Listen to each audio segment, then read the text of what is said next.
நாட்டுப்பற்றாளன் செய்திகள் வாசிப்பது வாசுகி தாமோதரன்.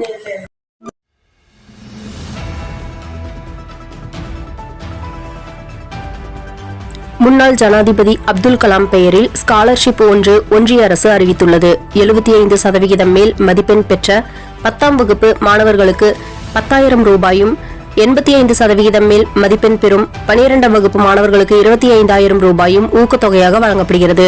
இதற்கான விண்ணப்ப படிவம் முனிசிபல் அலுவலகத்தில் கேட்டு பெற்றுக் கொள்ளலாம் என அறிவிப்பு வெளியாகியுள்ளது. இந்த வாய்ப்பை 10ஆம் வகுப்பு மாணவர்களும் 12ஆம் வகுப்பு மாணவர்களும் பயன்படுத்திக் கொள்ளலாம்.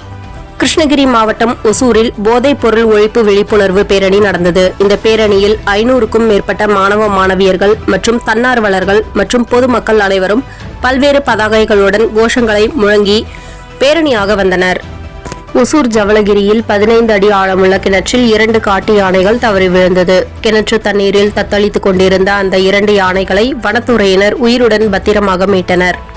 திண்டுக்கல் மாவட்டம் நிலக்கோட்டை அருகே உள்ள குறும்பப்பட்டியில் ஊர்காவல் தெய்வம் சட்டைக்காரன் கோவில் வாழைப்பழங்களை குவியல் குவியலாக வைத்து வருடந்தோறும் பங்குனி மாதத்தில் வினோத வாழைப்பழம் வைத்து வழிபடும் விழா ஊர்குடும்பனார் ஐயனார் தலைமையில் திருவிழா நடைபெற்றது.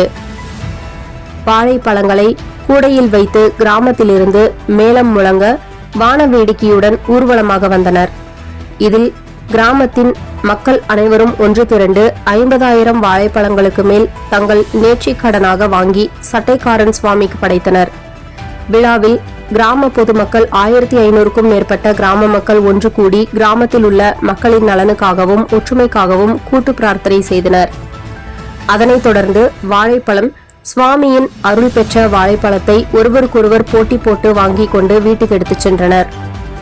மாதம் தவறாமல் வெளிவரும் நாட்டுப்பற்றாளன் பத்திரிகையின் செய்தியாளராக பணிபுரிய விருப்பம் உள்ளவர்கள் கீழே உள்ள நிர்வாக அலைபேசி எண்களில் தொடர்பு கொள்ளலாம். 7947789115 மற்றொரு எண் 9944341033. நாட்டுப்பற்றாளன் யூடியூப் சேனலில் விளம்பரம் செய்து பயன்பெறுங்கள். நமது நாட்டுப்பற்றாளன் செய்திகளை அறிந்து கொள்ள யூடியூப் சேனலை சப்ஸ்கிரைப் செய்யுங்கள்.